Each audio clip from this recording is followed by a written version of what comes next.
Buenas tardes, mi nombre es John Alexander Melotriana, soy estudiante del doctorado en Ciencias de la Educación de la Universidad Cuauhtémoc. En el siguiente video expondré como tema principal la investigación como herramienta educativa.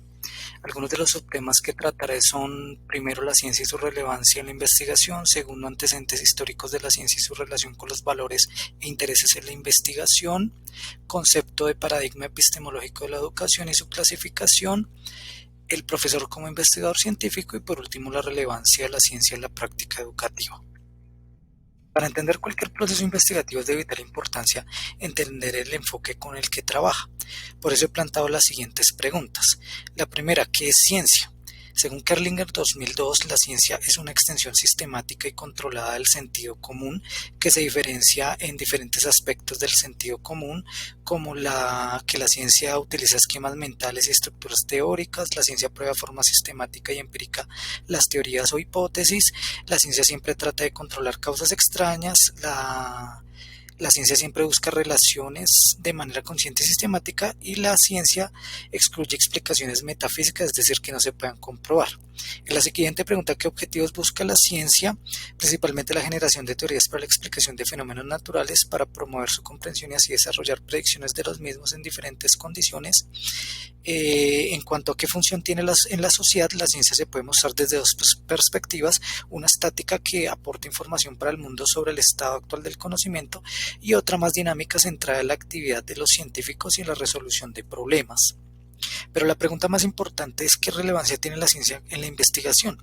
Si examinamos detalladamente el concepto de ciencia, se puede deducir que la investigación es una búsqueda sistemática, controlada, empírica y crítica de los fenómenos naturales, la cual a mi concepto aplica tanto para ciencias exactas como para las llamadas ciencias humanas, y que la forma más efectiva de desarrollar cualquier investigación es a través del método científico.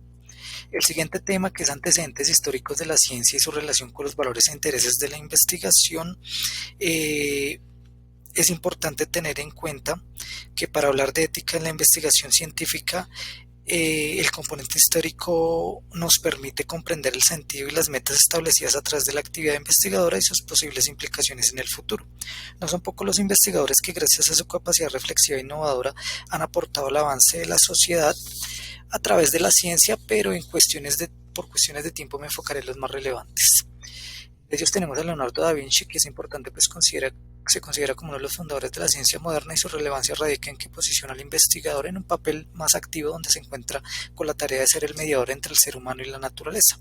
Por otra parte, tenemos a Nicolás Copérnico, también renacentista, quien estableció un cambio radical con la cosmovisión de su época. Demostró que el investigador puede cambiar la manera en que se percibe el mundo, y que esa revolución copernicana, como la llama Thomas Kuhn, también generó un cambio en los valores presentes en la sociedad occidental.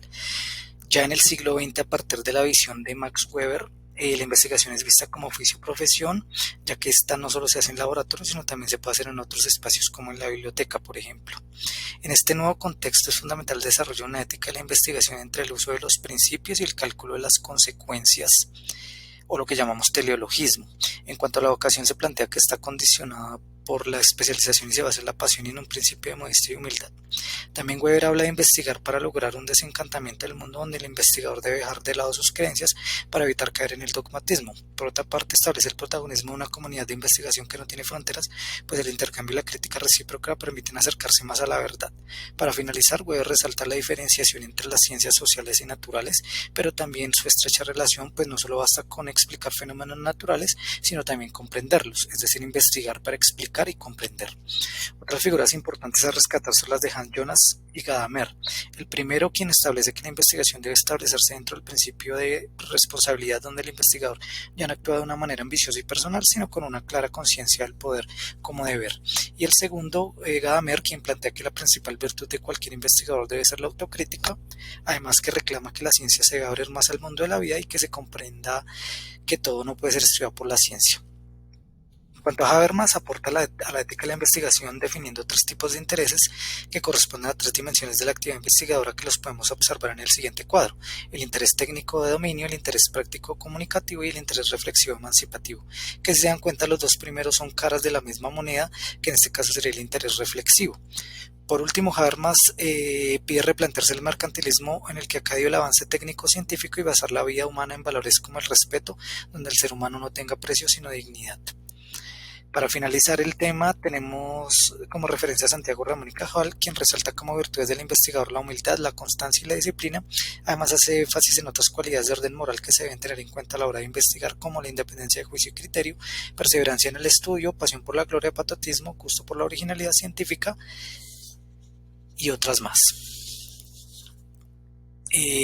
Para el siguiente tema es importante recordar que para iniciar cualquier proceso investigativo es fundamental posicionarse desde un paradigma investigativo para poder aproximarse mejor al fenómeno que se quiere estudiar.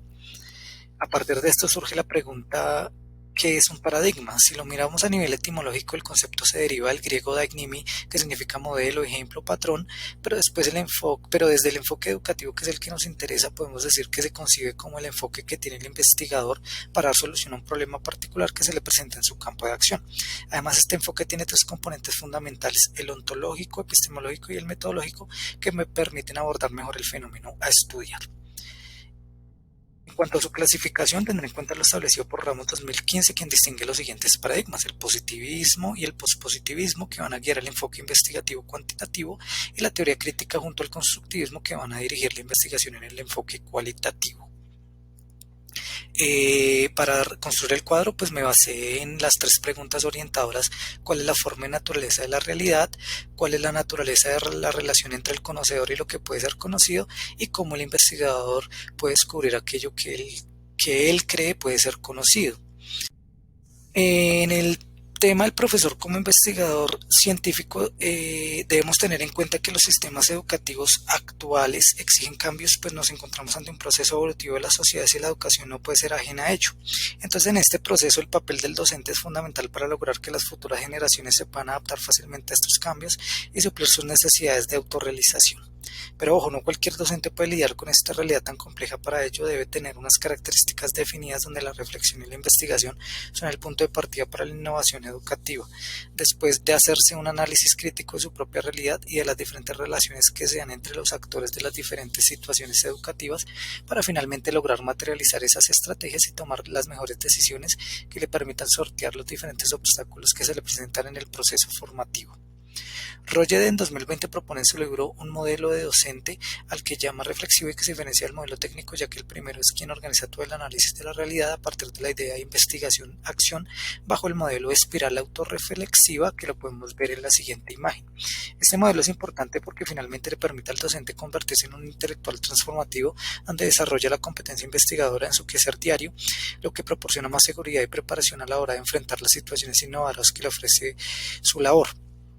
Algunas de las características que podemos encontrar o que se pretende desarrollar en este modelo docente son la curiosidad intelectual, que junto a la disciplina posibilitan la reflexión sistemática, la cultura indagadora como actividad del proceso investigativo, la práctica reflexiva, que a diferencia de la reflexión natural se caracteriza por ser aprendida, metódica, sistemática, instrumentada, premeditada e intencional. Esto según Domingo 2013. En conclusión, lo que se trata es de formar docentes bajo una visión constructivista del aprendizaje. Para finalizar, la relevancia de la ciencia en la práctica educativa. Considero que después de todo lo expuesto anteriormente, la ciencia y la investigación deben convertirse en los ejes de cualquier práctica pedagógica, apareciendo como habilidad o competencia que todo docente del siglo XXI debe integrar a su profesión. El objetivo de la ciencia es conducir siempre a la verdad, pero para ello es crucial entender que la realidad evoluciona y que nada es absoluto, es decir, de alguna manera todo puede ser transformado. Por ello, el trabajo docente basado en la ciencia y en la investigación exige innovación y compromiso, lo que hace que pasemos de una educación basada en la técnica a una más humana, donde los saberes no solo hacen parte de nosotros y de nuestra experiencia, sino que pueden ser compartidos y puestos en consenso con la comunidad educativa para lograr una construcción verdadera del conocimiento.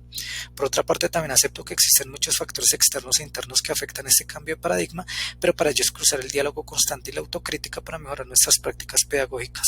Una forma de generar cambios puede lograrse a través del conocimiento de la didáctica de contenido, pues como lo indica Vega en 2019, este tipo de conocimiento es el que nos diferencia de otros profesionales y nos permite controlar y realizar los cambios o transformaciones necesarias en los contenidos disciplinarios para que los estudiantes puedan aprenderlos dentro de su propio contexto. Finalmente, aquí están las referencias que utilicé para realizar el video. Agradezco su atención y pues espero que haya sido de su agrado. Feliz tarde.